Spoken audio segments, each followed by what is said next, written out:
devant toi, nous changeons de mentalité, nous changeons de personnalité, nous changeons de perspective.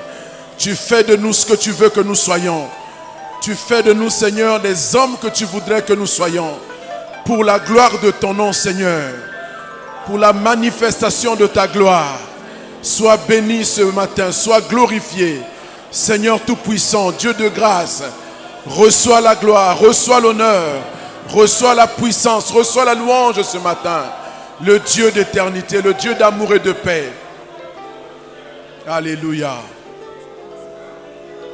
Seigneur, nous voulons te remercier et te rendre toute la gloire pour cette belle occasion que tu nous donnes à nouveau, pour que nous puissions plonger nos regards dans ta parole et nous prévenir, Seigneur, des ruses du diable, des malices de l'ennemi qui veut nous compromettre et nous éloigner de ta pensée, de ta volonté, nous priver, Seigneur, des choses que tu as préparées pour nous et dans lesquelles tu voudrais que nous puissions entrer. Merci pour ce nouveau départ que tu nous donnes ce matin, pour ta grâce qui est disponible, pour ton esprit qui est disposé également à travailler avec nous afin de nous faire parvenir au meilleur de ce que tu attends de nous, Seigneur. Bénis ce moment et fais-nous grâce pour toutes choses. Au nom de Jésus-Christ, nous avons ainsi prié. Amen.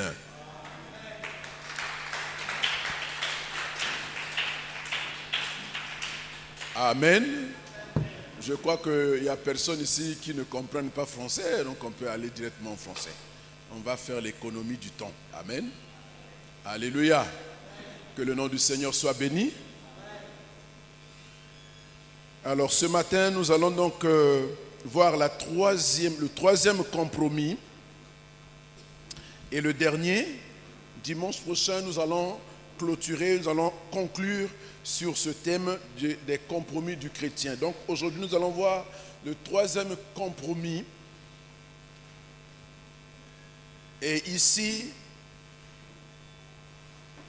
il s'agit de partir et de laisser nos biens en Égypte. Partir et laisser nos biens en Égypte. Le texte qui nous sert de texte de base est dans Exode 10, versets 21 à 29. Exode 10, versets 21 à 29. Exode 10, 21 à 29.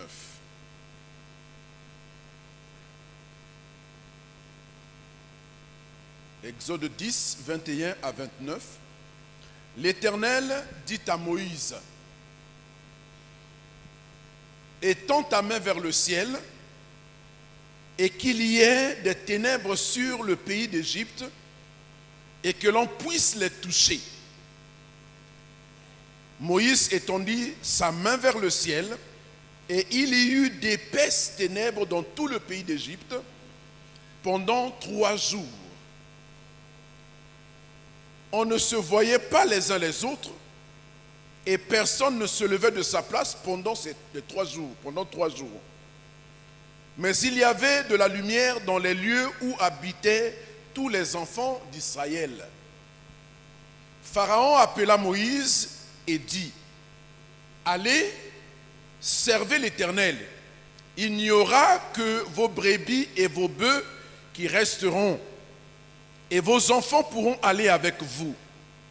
Moïse répondit: tu mettras toi-même entre nos mains de quoi faire des sacrifices et les holocaustes que nous offrirons à l'Éternel notre Dieu. Nos troupeaux iront avec nous, et il ne restera pas un ongle, car c'est là ce que nous prendrons pour servir l'Éternel notre Dieu. Et jusqu'à ce que nous soyons arrivés, nous ne savons pas ce que nous choisirons pour offrir à l'Éternel.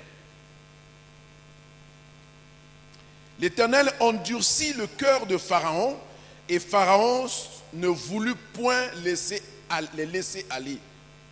Pharaon dit à Moïse: sors de chez moi, garde-toi de paraître encore en ma présence, car le jour où tu paraîtras en ma présence, tu mourras. Tu l'as dit, répliqua Moïse, je ne paraîtrai plus en ta présence. Amen. Amen. Amen. Au premier culte, on a acclamé pour ce texte-là. On ne peut pas acclamer pour ce texte.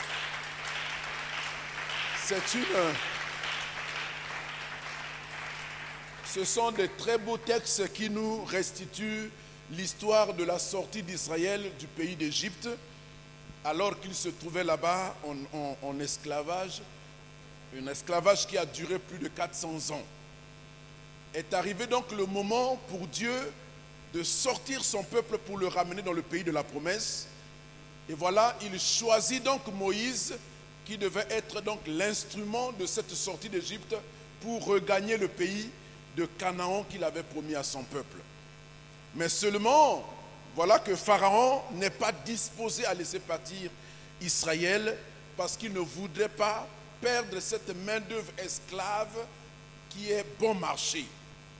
Et ici donc, après avoir vu le dimanche dernier le deuxième compromis que nous avons intitulé ainsi « Partir et laisser nos proches parents en Égypte », aujourd'hui donc nous allons voir le troisième compromis où le Pharaon, qui symbolise donc le diable, comme nous l'avions dit au début, parce que nous avions donné des images de ces choses que nous pouvions comprendre par la suite pendant l'enseignement que nous ferions. Nous avions dit que Pharaon, c'est l'image du diable, le maître du monde. Et l'Égypte était une image du monde pour nous aujourd'hui. Et Moïse était le type de Jésus-Christ. Il est libérateur, tout comme Jésus est venu nous libérer du monde. Et donc, Israël, c'est le type de l'Église. Donc, c'est un peu comme l'Église aujourd'hui, nous qui sommes devenus le peuple de Dieu. Et donc, nous sommes partis d'une pensée selon laquelle Dieu a appelé Moïse et lui a dit d'aller en Égypte, d'aller voir Pharaon et de lui dire, de laisser partir le peuple d'Israël pour qu'il aille le servir. Et Pharaon, évidemment, il n'accepte pas de laisser partir le peuple. Et Dieu a commencé donc à frapper l'Égypte de certaines calamités pour forcer la main de Pharaon à laisser partir le peuple de Dieu. Mais malgré tout ce que Dieu fait, Pharaon endurcit son cœur et les calamités dont Dieu est en train de frapper l'Égypte ne font qu'augmenter en intensité jusqu'à ce que l'Égypte va être à genoux et Pharaon lui-même va être à genoux et sera obligé donc de laisser partir Israël pour qu'il aille servir l'Éternel. Donc nous sommes ici à la 9e plaie, c'est-à-dire la 9e calamité que Dieu soumet à l'Égypte, et il s'agit des ténèbres. La Bible nous a dit ici que Dieu dit à Moïse de lever la main vers le ciel et les ténèbres ont envahi l'Égypte. Des ténèbres d'un genre tout à fait particulier, parce que je n'ai jamais vu des ténèbres avoir une forme ou avoir une contenance. La Bible dit qu'elles étaient épaisses, au point qu'on pouvait les toucher les ténèbres, l'obscurité. Une obscurité tellement épaisse qu'on pouvait la toucher. Et ça durait 3 jours. Et pendant ces 3 jours-là, elle était telle opaque que personne ne pouvait se lever de sa place, personne ne pouvait bouger, personne ne pouvait rien faire pendant 3 jours. Cependant, Dieu a privilégié son peuple qui se trouvait à Goshen. Là-bas, il y avait la lumière. Alléluia. Alléluia. Donc ici, ce que nous retenons, c'est que Pharaon accepte de laisser partir Israël.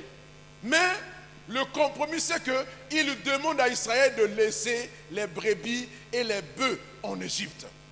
C'est pourquoi nous avons été cela, partir et laisser nos biens en Égypte. Partir et laisser nos biens en Égypte, ça veut dire nous convertir, mais pas nos biens. Que nos biens restent sous le contrôle de Satan et donc en Égypte, dans le monde. Et c'est le cas de beaucoup d'enfants de Dieu qui se convertissent eux, mais leurs biens restent sous le contrôle du diable. Alléluia. Et c'est le reproche que le Seigneur fait à ses enfants Et c'est là que le diable trouve le moyen de garder les enfants d'Israël sous son contrôle. Parce que si quelqu'un doit partir et laisser ses biens dans le monde ou en Égypte, ça veut dire que en partant, le cœur de cette personne-là qui est attaché à ses biens va rester en Égypte. Et quoi qu'il arrive, il se pourrait qu'il revienne parce que ses biens se trouvent là-bas. Alléluia. C'est pourquoi Moïse dit, il n'est pas question que nous laissons nos biens en Égypte. D'ailleurs, c'est toi-même qui donneras, qui mettra entre nos mains ce que nous irons donner à l'Éternel. Et puis, nous partirons avec nos brebis, avec nos bœufs. Aucun ongle, même pas un ongle ne restera en Égypte. Voyez cette intransigeance de Moïse. Ce caractère que Moïse montre prouve à suffisance qu'il y a des hommes, malgré tout, malgré la masse de ceux qui ne sont pas prêts à se convertir avec leurs biens, il y en a quelques-uns qui sont prêts à dire « Je servirai l'Éternel, moi, ma maison et mes biens avec moi. » Alléluia. Alléluia. Mais Dieu n'a sur la terre que nous. La dernière fois qu'il a dépêché quelqu'un depuis le ciel pour venir servir sur la terre, c'était quand il a envoyé Jésus et c'est fini. Amen. Et Jésus, pendant qu'il était sur la terre, il a dit ceci, comme le Père m'a envoyé, moi aussi je vous envoie. Donc Dieu n'envoie plus les anges pour venir servir, c'est les hommes qui servent Dieu. Il n'a des hommes sur la terre que toi et moi.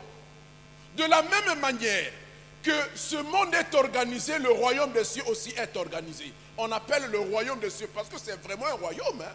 Alléluia. C'est vraiment un royaume avec un roi. Amen. Avec un gouvernement. Alléluia. Avec des institutions qui fonctionnent et avec des ressources qui vont avec.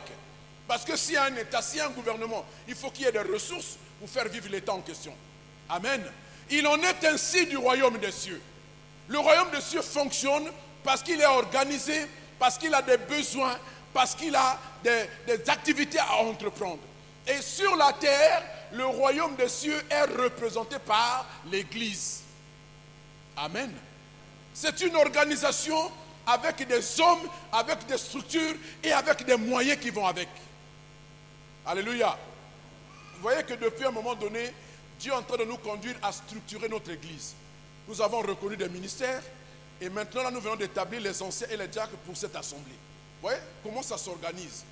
Et au-delà de nous, il y a d'autres églises aussi qui sont dans le monde entier qui s'organisent comme ça et qui doivent propager le royaume de Dieu pour qu'il s'étende et qu'il s'élargisse sur la terre.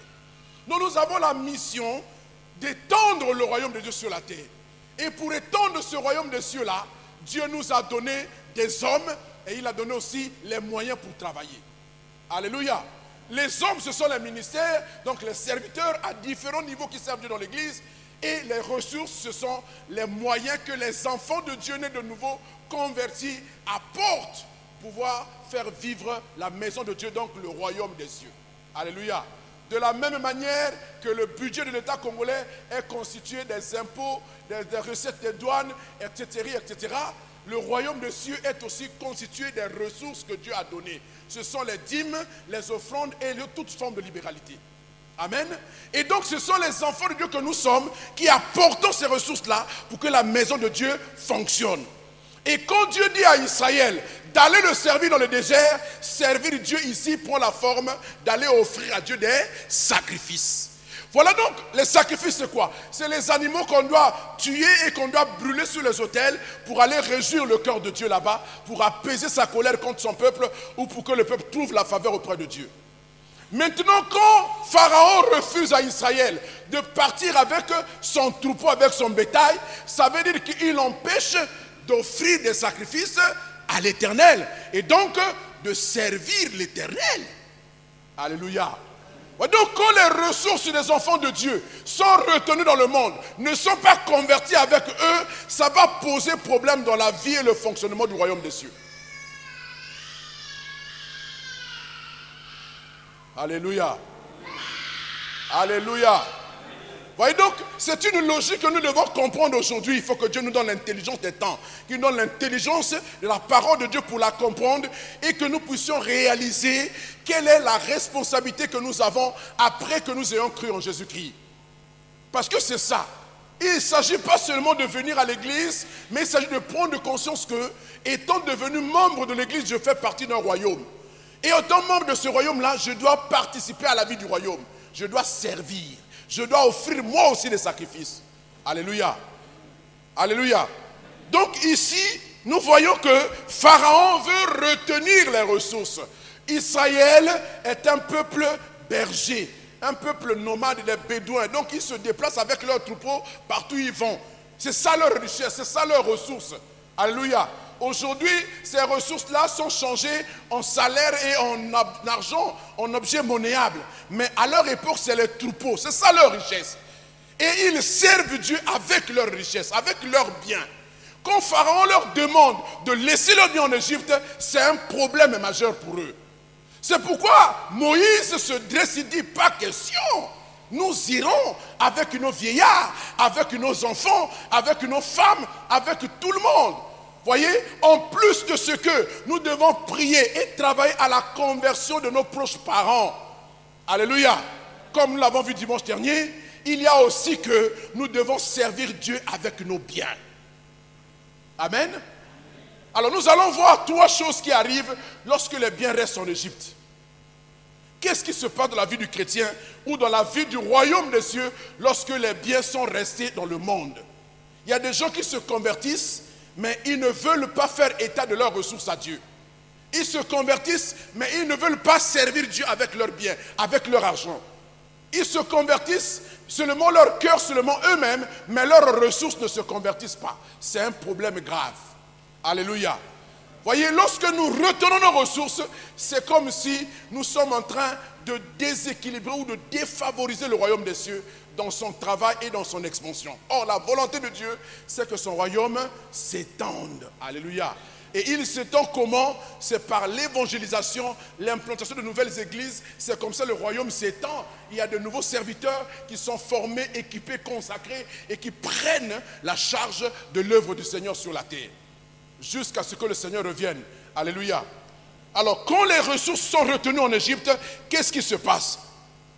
Voyez? Mais au départ, je voudrais quand même vous relever le caractère du défi qui se passe ici entre Pharaon et Moïse. Pharaon a la verge de Dieu, il a la parole de Dieu, il a la puissance de Dieu. Mais, qu'est-ce que je dis? Moïse a la parole de Dieu, il a la puissance de Dieu, mais Pharaon n'a que son cœur endurci. Il veut s'opposer à Dieu. Et cette plaie nouvelle qui frappe l'Égypte, les ténèbres qui arrivent en Égypte, c'est un défi, c'est un, comment je puis dire, Dieu s'attaque au fondement même de l'Égypte en tant que nation. Au fondement même de l'Égypte en tant que puissance spirituelle. Parce que le Dieu d'Égypte, Pharaon était lui-même Dieu d'Égypte, on l'appelait Ra. Pharaon, c'est Ra, donc le Dieu d'Égypte. Et Ra, ça veut dire le Dieu soleil. Alléluia. Donc, quand Dieu amène les ténèbres en Égypte, ça veut dire qu'il attaque l'Égypte dans ses fondements spirituels. Le Dieu d'Égypte ne peut plus éclairer son pays, ne peut plus éclairer son peuple. Dieu l'a mis dans les ténèbres. Alléluia. Ça veut dire que Dieu a pris le contrôle de l'Égypte et il a soumis le Pharaon qui est le Dieu de l'Égypte. Alléluia. Moi, je veux dire à quelqu'un que la puissance de Dieu va soumettre les faux dieux qui agissaient dans ta vie au nom de Jésus-Christ. Si tu te convertis sincèrement. Alléluia. Et la Bible dit que pendant que l'Égypte entière était plongée dans des ténèbres, alors du côté où se trouvaient les enfants d'Israël, la lumière éclairait. Dieu est un Dieu qui fait la différence. Il a dit, et vous verrez la différence entre ceux qui me servent et ceux qui ne me servent pas. Si vous servez Dieu avec votre cœur, avec votre âme et avec vos biens, Dieu fera la différence. Alléluia. Ah oui, Dieu va faire la différence. Même en période de crise comme ça, pendant que les gens sont en train de gémir, de pleurnicher, toi tu ne peux pas gémir. Il y a des opportunités, ça n'arrivera que sur toi. Parce que tu sers Dieu avec ton argent. Alléluia. Pourquoi veux-tu qu'en tirant des crises comme ça, Dieu fasse la différence dans ta vie? Comment il va le faire? Si toi, tes ressources ne le servent pas. Alléluia.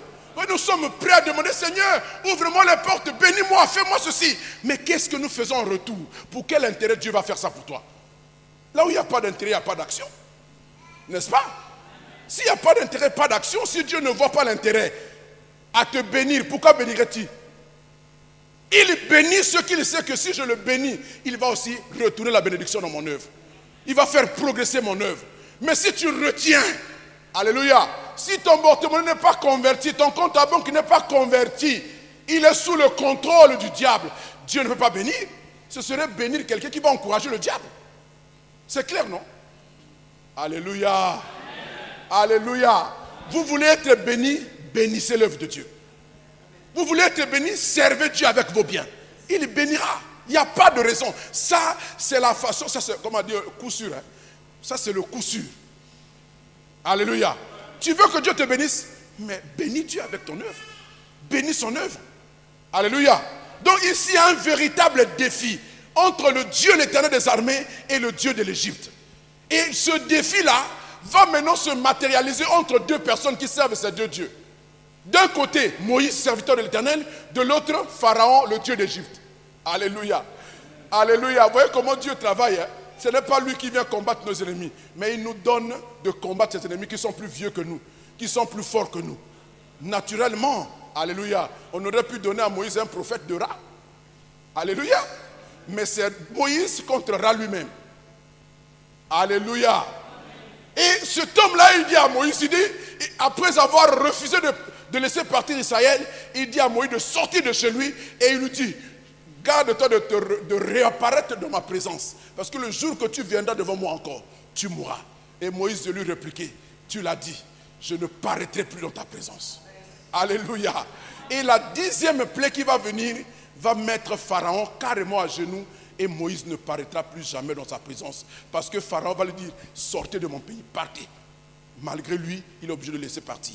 Je veux dire à quelqu'un, si tu tiens bon et que tu te gardes des compromis, le Dieu du monde là, il finira par dire, celui-là, je ne peux plus le retenir.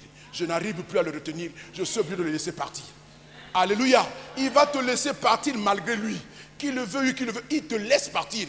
Parce que Dieu le mettra à genoux. Ceux qui sont fidèles, ceux qui restent attachés à la parole, Dieu les honorera. Alléluia. Alléluia. Ça, c'est par rapport à ce qui est temporel. Mais par rapport à nos perspectives, nous arriverons tout à l'heure. Donc, on va voir ces trois choses qui arrivent lorsque les ressources sont retenues dans le monde.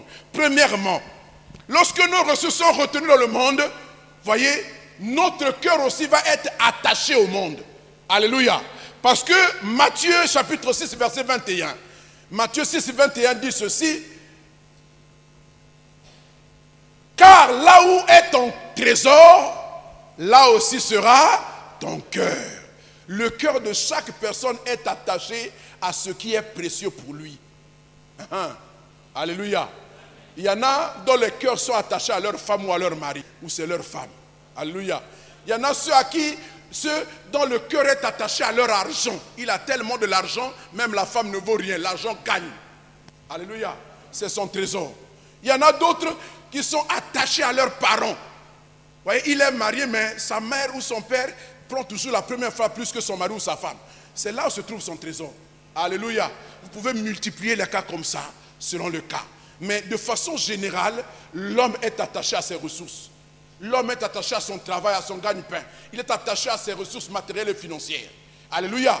Quand les ressources ne sont pas converties avec nous et qu'ils sont restés en Égypte, nous allons avoir un cœur partagé. Un côté Dieu, l'autre côté le monde, parce que nos trésors sont là-bas.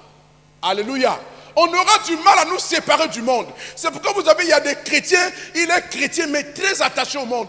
Les fêtes mondaines, les anniversaires du monde, les choses du monde. Il est tellement attaché à ça parce que son trésor se trouve là-bas. Alléluia. Ces ressources ne sont pas converties. Quand les ressources sont converties, l'enfant de Dieu se préoccupera de faire avancer l'œuvre de Dieu. Il se préoccupera de l'œuvre du Seigneur. Et si les choses ne vont pas, il regarde, il réagit naturellement, parfois même quand on ne lui demande pas. Il le fait naturellement. Son cœur est attaché à la maison de Dieu, au royaume de Dieu, parce que son trésor se trouve là-dedans. Alléluia. Donc ici, quand Pharaon demande que le trésor reste en Égypte, il sait que le cœur de chaque homme est toujours attaché à ses trésors. Si les brebis, si les bœufs sont restés en Égypte, naturellement Israël va partir à mi-chemin, va dire mais on n'a rien à offrir à Dieu ou on n'a rien à manger, repartons en Égypte. Alléluia. Et c'est ce que beaucoup de gens font. Alléluia. un pas dans la maison de Dieu, l'autre pas dehors. Donc il avance, il assure ses arrières. Il veut s'assurer que tout va bien de l'autre côté là-bas. Je suis à Christ, mais mes affaires, ne vous occupez pas de ça. Alléluia.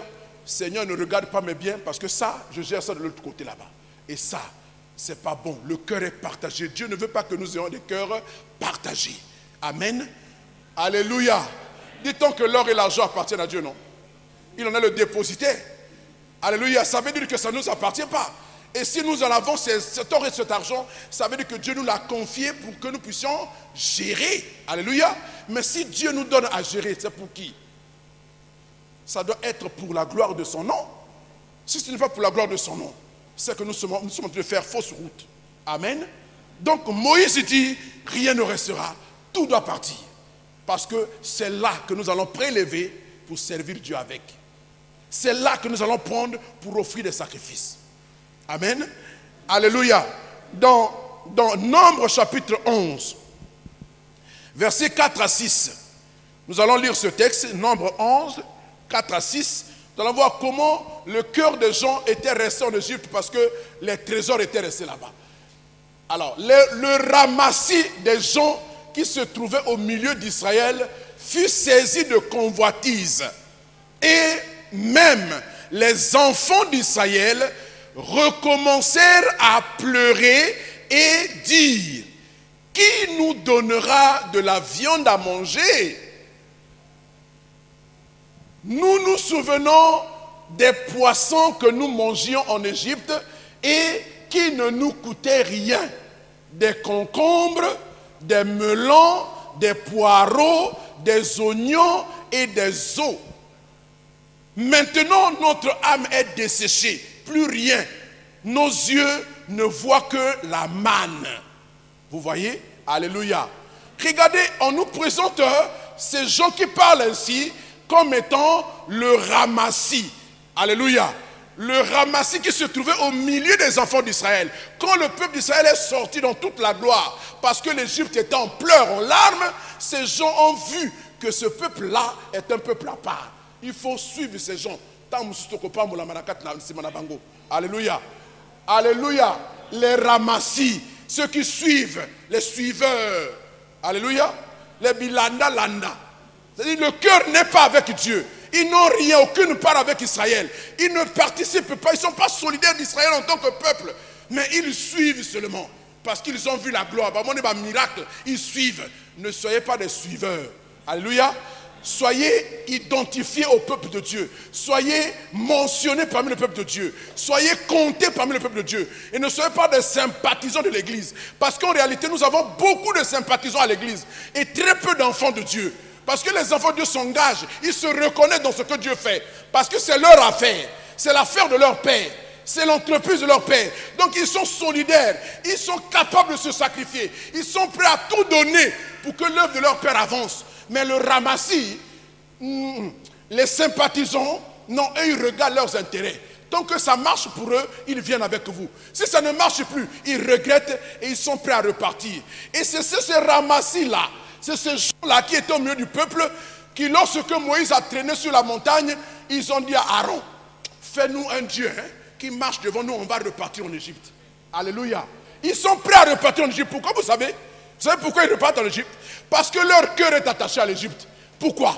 Parce que leur trésor est là-bas. Regarde ce qu'ils disent. Ils disent que voilà, ils ont commencé à se plaindre, ils ont commencé à gémir.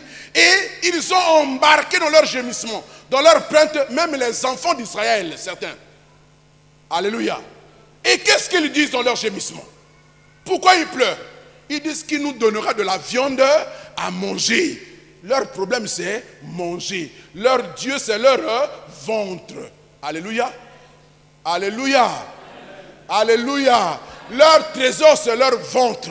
Et il y a beaucoup même de serviteurs de Dieu comme ça aujourd'hui.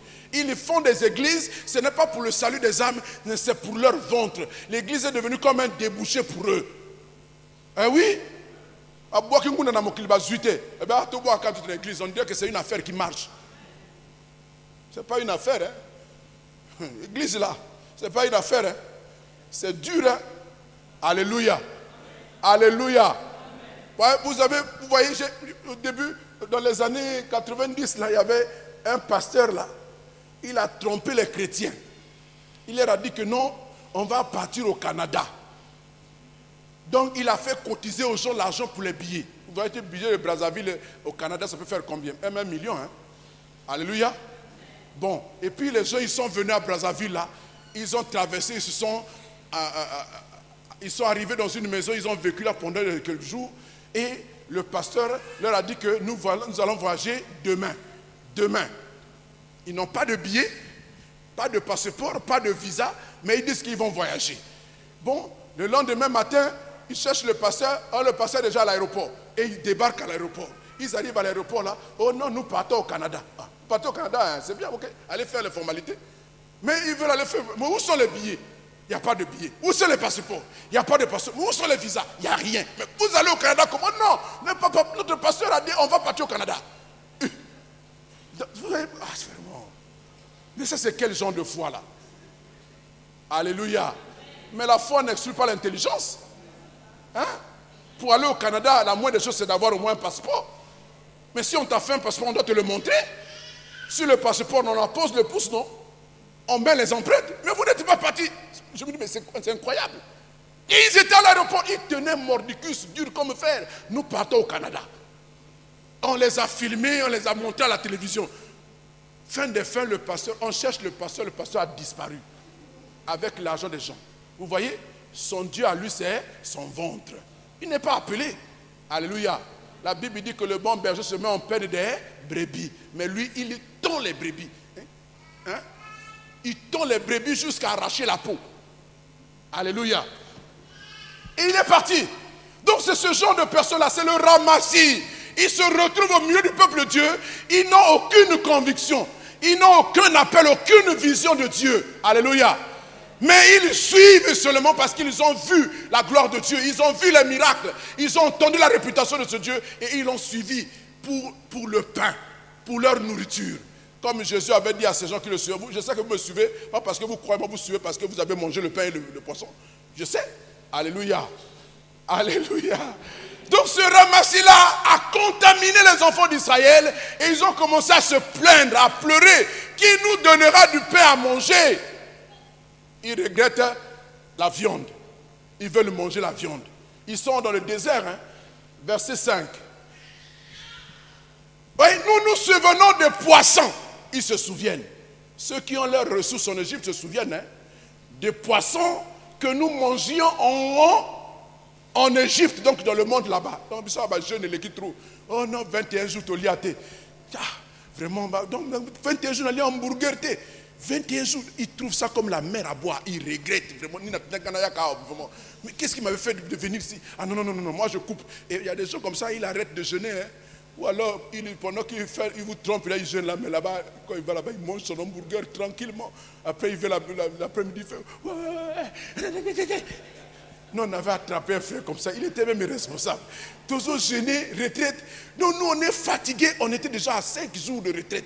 Nous, on est fatigués, mais lui, quand il vient là, il est plus fort. Il marche, il devait dire, le gars là, vraiment, mais qu'est-ce qu'il... Non, on l'a trouvé de suspect. Et un jour, nous sommes partis par hasard. On est arrivé à l'OCH, juste à côté de là où il habitait. Le pasteur, il m'a dit, on va attraper le gars là. Pendant qu'on arrivait, il a arrêté le moteur. Donc rien que la poussée là nous a amené jusqu'on est en arrière. Il dit, ferme doucement. On a fermé doucement. On est entré, on a poussé le portail. On entre comme ça, le gars était assis torse nu. Il avait fait une grosse omelette garnie au jambon avec une gros pain sur la table et une bouteille de Coca-Cola. On l'a dit, ah frère, c'est comme ça que tu fais. Après tu vas venir parler fort là-bas. Alors que hier le boumessé a billet à la carte.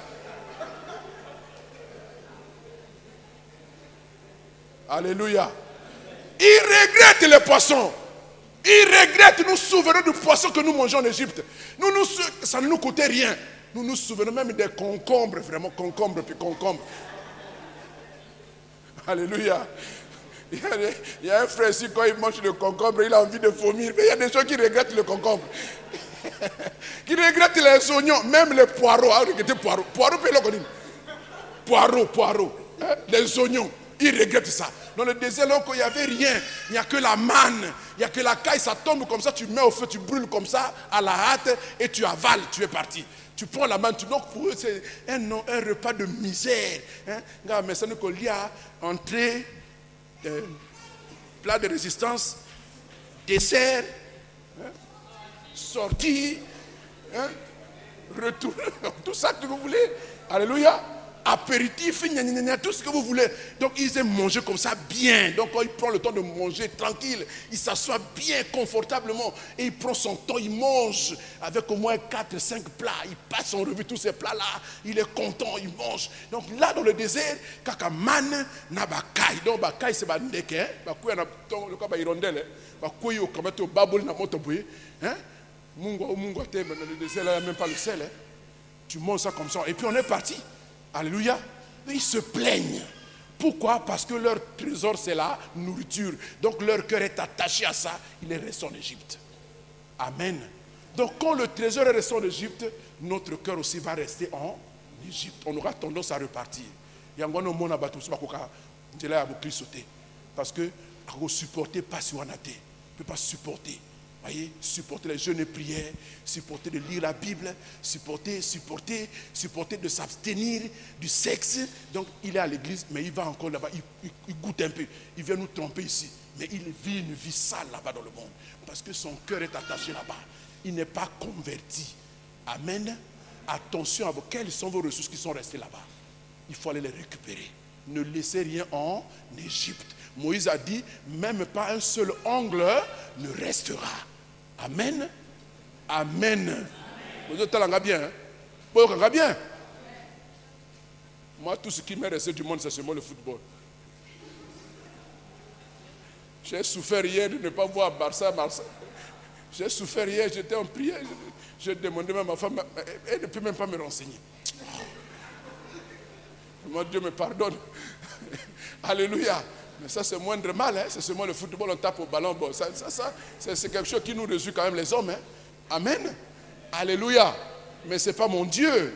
Alléluia. Alléluia. Qu'est-ce que tu as laissé en Égypte et qui aura tendance à te ramener là-bas, à te faire regretter l'Égypte? Amen. Deuxième chose, lorsque les trésors sont restés en Égypte, ils vont rouiller. Alléluia.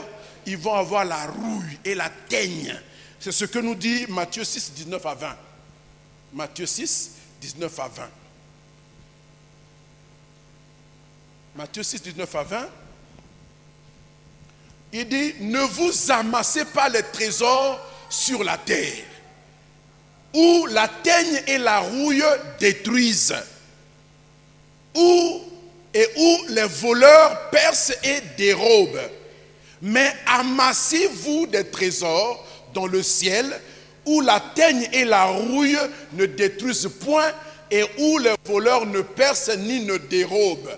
Amen. Alléluia. Alléluia. Voyez, j'ai demandé au premier culte aux chrétiens, est-ce que vous croyez que ça c'est la parole de Dieu? Est-ce que vous le croyez? Vous êtes sûr que c'est la parole de Dieu? Vous êtes sûr que c'est la parole du Dieu auquel vous avez cru? Amen. Est-ce que vous croyez que vous devez obéir à cette parole? Bon, voilà ce qu'elle nous dit simplement. Il dit, ne vous amassez pas des trésors sur la terre. Parce que les trésors que nous amassons sur la terre vont être rouillés, vont avoir la teigne, et les voleurs vont percer et les dérober. C'est vrai, non? Oui, il y a un gros voleur qui va dérober tout bientôt. Alors, il dit ici, amassez-vous plutôt des trésors dans le ciel. N'est-ce pas la question qu'on se pose? Alléluia. Moi je vis sur la terre. Comment puis-je amasser des trésors au ciel pour que ni la rouille ni la teigne ne puissent les atteindre, pour que le voleur ne puisse pas percer et me voler mes trésors? Comment peut-on amasser des trésors au ciel? Alléluia. Vous en doutez avec moi que la meilleure manière ou la seule manière d'amasser nos trésors au ciel, c'est faire quoi? C'est de servir Dieu avec notre trésor. Amen. Avec notre argent, avec nos biens. Amen. Vous n'êtes pas d'accord? Vous êtes d'accord avec moi? En servant Dieu avec mes biens, alors c'est comme si je les épargne au ciel. Et c'est vrai. Tenez, lorsque nous allons être enlevés, puisque nous le serons, amen, n'est-ce pas que nous le serons? Nous serons enlevés, non? Et Bovi, tu ne dis pas amen. Tu ne seras pas enlevé. Mais moi je vous regarde. Est-ce que, n'est-ce pas que nous serons enlevés? Docteur, tu ne seras pas enlevé. Qu'est-ce qui vous prend? Alléluia. Alors regardez comment ça va se passer. Quand nous serons enlevés, au ciel là-bas, il y a deux événements qui vont se passer. Le premier événement, c'est le tribunal de Christ. Ce tribunal-là, ce n'est pas qu'on va sanctionner quelqu'un ou on va punir quelqu'un encore. Le fait d'être enlevé, c'est déjà une bonne chose. Amen. On est sauvé et on vivra. Alléluia. Mais ce qui se passera là-bas, c'est que on va maintenant donner des rétributions, des récompenses, des gratifications pour les serviteurs, ceux qui auront servi Dieu. D'une manière ou d'une autre, il y aura des couronnes qui nous seront données. Amen. Et ces couronnes-là seront représentatifs de ce que nous avons fait sur la terre, de comment nous avons servi Dieu avec nos biens ou avec notre corps, pour ceux qui n'en ont pas, comme moi là. Moi je sers Dieu seulement avec mon corps. Amen. Alléluia. Donc, il y a des gratifications qui vont être données. Et Dieu va ouvrir son livre de souvenir pour voir tout ce que nous aurions fait. Nous-mêmes, nos moyens, nos ressources. Alléluia. Comment nous les avons utilisés pour faire progresser l'œuvre de Dieu. Combien de gens se sont convertis à travers nos prières ou à travers les moyens que nous avons mis en jeu pour qu'une campagne d'évangélisation ait lieu. Alléluia. Est-ce que vous comprenez? Voilà comment notre argent que nous avons semé ici pour Dieu sur la terre se retrouve au ciel pour nous donner des gratifications et même des positions de commandement. Alléluia. Alléluia. Et là, personne ne peut voler ça. Tu vas retrouver tout intact, même avec un bonus comme Dieu le donnera.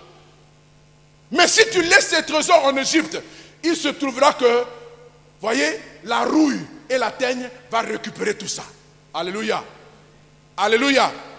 Et la troisième chose, c'est que tous les trésors qui sont restés en Égypte, tous les trésors qui sont restés dans le monde, tout ce que nous aurons stocké dans les banques, tout ce que nous aurons stocké dans les lieux d'épargne et tout ça, toutes les maisons que nous aurons construites vont servir à l'Antichrist lorsqu'il viendra. Quand l'Église va être enlevée, la Bible nous enseigne qu'il y a un homme qui aura une assonance politique, économique, culturelle et tout ça. Il sera un super homme et qui va prendre le contrôle du monde. On l'appelle l'Antichrist. Amen. L'Antichrist sera le roi du monde, le maître du monde. Ça veut dire que quand tu seras enlevé, ça m'étonnerait que tu sois enlevé avec ton argent que tu auras épargné. À l'excès. Alléluia. Ça m'étonnerait que quelqu'un puisse être enlevé avec sa maison.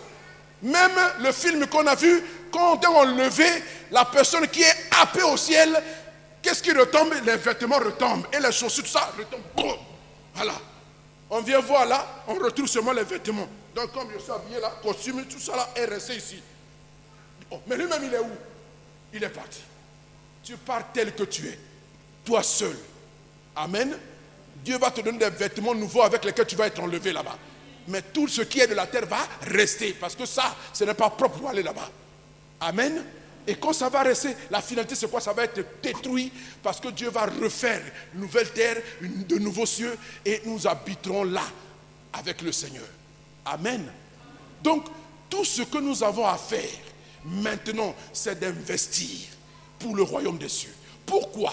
Parce que je ne vois pas une autre justification que nous puissions avoir pour nos ressources ou pour notre personne, si ce n'est de nous investir pour l'œuvre du Seigneur. Le Seigneur revient bientôt. Tous les signes sont sous nos yeux. Qu'est-ce qu'il nous reste à faire? C'est seulement de nous investir pour Dieu. Parce que quoi que nous puissions faire, ça va rester. C'est pourquoi je comprends, les premiers chrétiens avaient compris la chose. Quand ils ont compris que le Seigneur allait revenir, ils ont commencé à vendre les maisons. Ils ont commencé à vendre parce que ça nous sert à quoi? Et ils prenaient l'argent, ils venaient donner aux apôtres. Bon, nous sommes là des frères, distribuons pour que chacun puisse au moins trouver de quoi vivre en attendant de partir. Donc ils n'étaient pas préoccupés par la terre. Nous ne devons plus être préoccupés par la terre. Pourquoi je dis ça? Parce que nous savons que le Seigneur revient bientôt. Alléluia.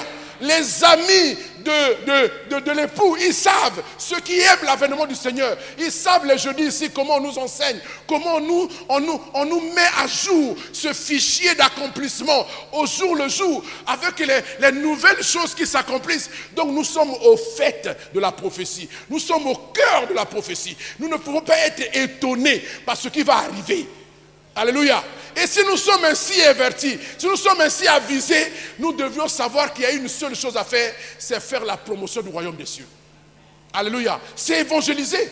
Amen. Alléluia. Bien sûr, j'ai besoin d'habiter une maison, j'ai besoin d'avoir une voiture, j'ai besoin de... Mais ça me permet seulement de servir le Seigneur, de faire l'œuvre du Seigneur. Ce ne peut plus être des choses à stocker, à accumuler pour que je puisse remplir. Ça n'a pas de sens. Pour quelqu'un qui s'attend à l'enlèvement, c'est inutile. Sinon, ton cœur va s'attacher à ces choses. Alléluia. Oh, notre cœur maintenant doit être tout entier pour le Jésus-Christ. Tout entier pour nous préparer à l'enlèvement. Nous devons dormir. Tu dors, tu manges, tu respires. L'enlèvement, ça doit être présent en permanence dans ton esprit. Alléluia. Je n'ai pas dit qu'on ne va plus aller travailler. Je vais aller travailler parce que j'ai besoin de manger en attendant de l'enlèvement. Je dois manger, je dois nourrir ma famille, je dois scolariser mes enfants. Alléluia. Alléluia. Tout à l'heure au premier culte on a reçu des bébés. Moi je regardais, si Dieu pouvait faire que je sois comme ces enfants-là. Pas de soucis, pas de problème, pas de travail, pas d'histoire. Ils sont tranquilles. Donc si l'enlèvement est bon. Alléluia. Alors Jésus revient. Voyez pourquoi nous disons ça? Pourquoi? Ce n'est pas que nous voulons décourager les gens pour qu'ils ne cherchent pas, pour qu'ils n'amassent pas. On n'a pas besoin d'amasser. La Bible nous a dit d'amasser au ciel. Et la meilleure manière d'amasser au ciel, c'est d'investir dans le royaume des cieux. Amen. Alors, nous avons besoin maintenant de comprendre ces compromis-là. Le diable les met devant les enfants de Dieu pour garder le contrôle sur eux. Amen. Pourquoi il veut garder le contrôle sur nous? Pour nous empêcher de vivre la prophétie, de jouir de la prophétie. Et que nous puissions souffrir avec lui, parce que lui connaît son sort déjà. Alléluia. Ne soyons pas dupes. Ayons l'intelligence de la prophétie. Comprenons les choses. Nous sommes à la fin. Les dernières actualités du moment, particulièrement en rapport avec Israël et Jérusalem, nous mettent sur la piste pour que nous sachions que l'enlèvement va avoir lieu bientôt. Nous l'attendons. Ça peut se faire aujourd'hui, ça peut se faire demain, parce que les choses sont en train de s'accélérer. Alléluia. Voyez, le fait que le président américain a reconnu Jérusalem comme la capitale d'Israël a soulevé un tollé mondial. Voyez? Et dernièrement, l'ONU a pris une résolution pour condamner cette décision des États-Unis. Mais avant cela, les pays arabes, la Ligue arabe s'est retrouvée en Turquie là-bas, sous la direction d'Erdogan, le président de la Turquie, et ils ont décidé que Jérusalem-Est va être aussi la capitale de l'État de Palestine. Suivez bien, hein? Parce que nous devons suivre, c'est notre horloge maintenant. Regarde la télé, écoute la radio, lis les journaux. Alléluia. Ne sois plus seulement quelqu'un qui cherche seulement à manger, à boire, à peigner les cheveux, à mettre l'ambi sur moi par là, sur moi par là, mettre le rouge à lèvres, à faire les cheveux. C'est pas ça. C'est pas ça qui est important. Informe-toi. Et quand tu as une information, prie. Commence à préparer ton cœur. Commence à remettre de l'ordre dans ta vie. Yambola. Alléluia. Renonce à ça, abandonne ça. Dis Seigneur, pardonne-moi. Maintenant, purifie-toi. Si tu veux même venir de Dieu dans les sons de veille tous les jours, viens. Hein? Alléluia. Alléluia. Alors, qu'est-ce qui va se passer?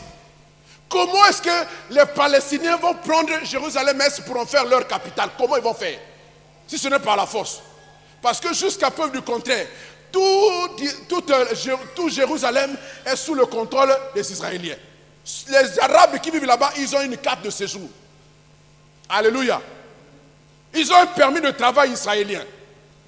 Comment ils vont faire pour que cette partie-là devienne la capitale? Comment une même ville comme Brazzaville, comme ça, dit bon, la partie de CCF jusque là-bas, ça c'est la capitale des Palestiniens. À partir d'ici jusqu'ici, c'est la capitale de... Comment ça peut se faire? Alléluia. Voyez donc, il y a un problème. Et ceci, c'est les prémices, les germes de la guerre que nous avons enseigné ici, Gog et Magog, la coalition là qui va attaquer Israël. On nous dit que cette coalition-là va être menée par la Russie. La Russie qui est là-bas au nord, là-bas. Voyez, la Russie est là-bas. Là, la Russie, il aura comme allié l'Iran, qui est un ennemi juré d'Israël. Il cherche la bombe atomique, dès qu'il va l'avoir, c'est fini. Israël est parti en fumée. Il y a la Turquie, là où s'est tenue la réunion de la Ligue arabe ici, là où ils ont décidé que Jérusalem-Est va devenir. Et puis voilà les autres pays pour venir attaquer Israël ici. C'est ce que nous attendons, le signe que nous attendons. Les germes du conflit sont déjà là. Ça se passe autour de Jérusalem. C'est Jérusalem qui est au centre maintenant de toute l'actualité du monde. Alléluia. Est-ce que vous suivez ça? Donc ça veut dire que les choses sont en train de se préparer pour que cette guerre-là ait lieu. Et cette guerre-là, elle va déboucher sur l'apparition de l'Antichrist qui va faire signer un accord de paix entre les Israélites et les Israéliens et les pays arabes pour qu'il y ait la paix dans le monde pendant la période que vous connaissez comme on a enseigné ici. Alléluia. Mais vous savez aussi que l'Église ne verra pas cet homme-là qui apparaîtra. Et si cette guerre-là, c'est le prétexte qui va le mettre en valeur, ça veut dire que l'Église même pourrait ne pas voir cette guerre ou alors voir seulement le début de cette guerre. Donc l'enlèvement peut avoir lieu à n'importe quel moment. Vous comprenez? Et si vous êtes avisé, qu'est-ce que vous allez faire? Vous allez commencer à construire encore des maisons. Entre nous. Vous voyez? Alléluia. C'est pourquoi Dieu dit, amassez-vous des trésors dans le royaume, dans le ciel, là où la teigne et la rouille ne peuvent pas atteindre. Vous comprenez? Donc voilà notre problème, il est là. Particulièrement nous dans cette église. Dieu nous a fait la grâce. Je disais encore ce matin, quand Dieu nous donnait cette vision-là en Centrafrique, j'étais loin de m'imaginer que les choses arriveraient à ce point-là. C'était seulement une conviction dans le cœur. Mais regardez aujourd'hui où en sommes-nous. Nous pouvons voir, nous avons l'intelligence de la prophétie. Nous avons la sagesse pour comprendre ça. Dieu nous a fait grâce. Parce qu'il y a beaucoup d'églises qui n'enseignent pas ça. Beaucoup d'églises, la majorité même, qui n'enseignent pas ça aux gens. Les gens viennent à l'église, les pasteurs sont là seulement à parler des choses qui retiennent les chrétiens sur la terre. C'est une ruse du diable de vous faire croire que vous devez vous enrichir ici-bas. Vous allez avoir des biens ici-bas. C'est une ruse du diable. Notre royaume est au ciel. L'espérance nous appelle d'en haut. Et les preuves sont là pour nous montrer que bientôt nous allons partir. Et celui qui part, alléluia, souvent j'ai dit ici qu'on ne fait pas des projets pour le pays de transit. Nous sommes dans le pays de transit, dans un aéroport, en partance pour. L'enlèvement va avoir lieu, c'est notre voyage. Mais est-ce qu'on peut faire des projets dans un pays de transit? Est-ce que c'est sérieux? Hein? Est-ce que c'est sérieux? Vous êtes en train de partir en Chine, vous passez par Addis Abeba, vous commencez à dire, ah, je vais acheter une maison à Addis Abeba. Je vais acheter une parcelle à Addis Abeba. Est-ce que c'est normal? À la limite, dites, je vais acheter une maison en Chine quand je vais arriver parce que c'est là-bas que je vais. C'est pas ça. C'est pas ça. Est-ce que c'est pas comme ça? Donc, ayons l'intelligence de la prophétie. Et que Dieu nous fasse grâce. Pour que nos ressources servent Dieu maintenant. Si tu as l'argent, dis, avec quoi je peux faire? Qu'est-ce que je peux faire avec cet argent? Fais-nous voir, nous on a des projets. On a de quoi faire avec l'argent. L'argent de Dieu. Amen. Vous savez que même la maison qu'on a construite là, quand on va partir là, l'Antichrist va récupérer ça. Alléluia. C'est pourquoi la Bible dit que Dieu n'habite pas de maison faite de mains d'hommes. Il habite dans les mains que lui-même il a fabriquées. Cette maison-là, c'est quoi? Cette maison-là, c'est quoi? Celle que Dieu a fabriquée lui-même, c'est quoi? C'est quoi? C'est l'homme. Donc, c'est l'homme qui doit être au centre de nos préoccupations maintenant. C'est pourquoi dimanche dernier, on a dit, il faut te préoccuper du salut de tes proches. Ton père, ta mère, ton mari, ta femme, tes frères, tes soeurs, préoccupe-toi de leur salut. Et au-delà de ces personnes-là, préoccupe-toi du salut des autres, amis, collègues, tout ce que tu rencontres. Est-ce que Jésus est dans leur cœur? Parce que Jésus vient prendre l'église. Est-ce qu'ils font partie de l'église? Voilà donc, le centre de nos activités doit être maintenant l'homme. Il faut évangéliser, il faut proclamer la parole pour que l'homme soit sauvé et que Dieu habite son temple. Amen. Que Dieu nous bénisse et qu'il bénisse sa parole.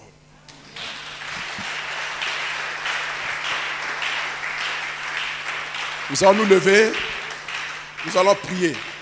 Le principe d'équité m'oblige à faire comme on a fait au premier culte. Levons-nous, nous allons prier, je vais nous conduire tous dans une prière.